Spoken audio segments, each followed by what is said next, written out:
Tanaya Narendra is an internationally trained medical doctor, a best-selling author, an embryologist and a scientist, and she joins me now from India's Prayagraj city.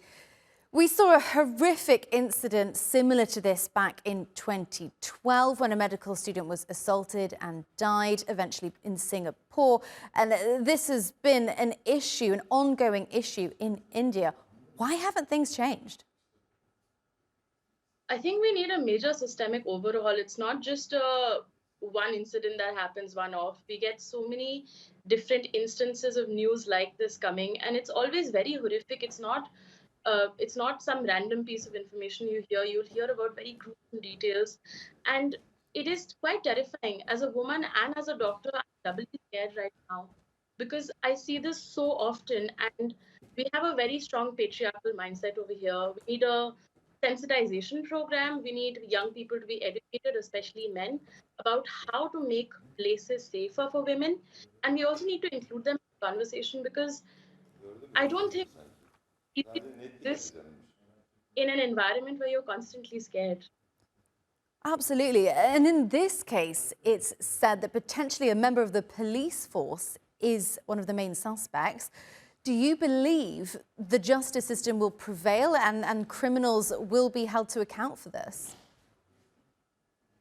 Actually, it's not a direct member of the police service. So in the state of West Bengal, they have something called a civic volunteer, which are provided to provide assistance and help the police system work better, which means they have unrestricted access to all areas of this particular hospital and in other places as well.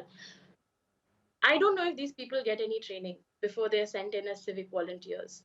So we are providing so much information and so much access to people who probably have no idea in how to assist the law and order situation.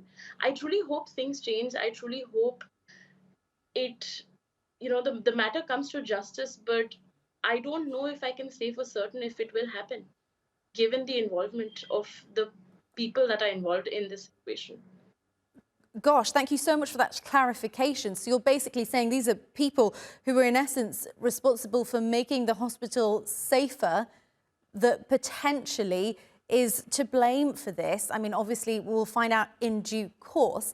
Just moving away from the incident itself, these protests that have been going on nationwide, I just wonder how bad the impact has been on patients in India and where public support lies. I think public support comes and goes. We sometimes get it, we sometimes don't get it. I think COVID really changed the picture for people in seeing how hard it is for trainee doctors. On average, we work 100 hours a week. That is not a reasonable number of working hours, especially in a very high risk profession like medicine, where you need to be on your best cognitively at all times. So it has helped, it has gotten better, but I don't know if the public really stands with us at all moments, especially now. There has been a large amount of public support in this particular case, given that it's getting so murky every day, and there just seems to be no end to the gruesomeness of the details that keep coming out every now and then. When it comes to the access to medicine right now, the situation is, of course, it's difficult, and I think going on strike is a really important and powerful move from the medical community, given that we have no legal protection. We don't have a central violence prevention act or anything of that sort. This is a powerful and very necessary move in this time, but emergency services still continue. So it's not that there's absolutely no access to healthcare. There is some restricted access still available.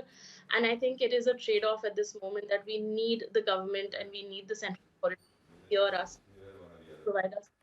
And unfortunately, the common public is suffering because of that. Okay, I understand. Dr. Tanaya Narendra, thank you so much for joining us.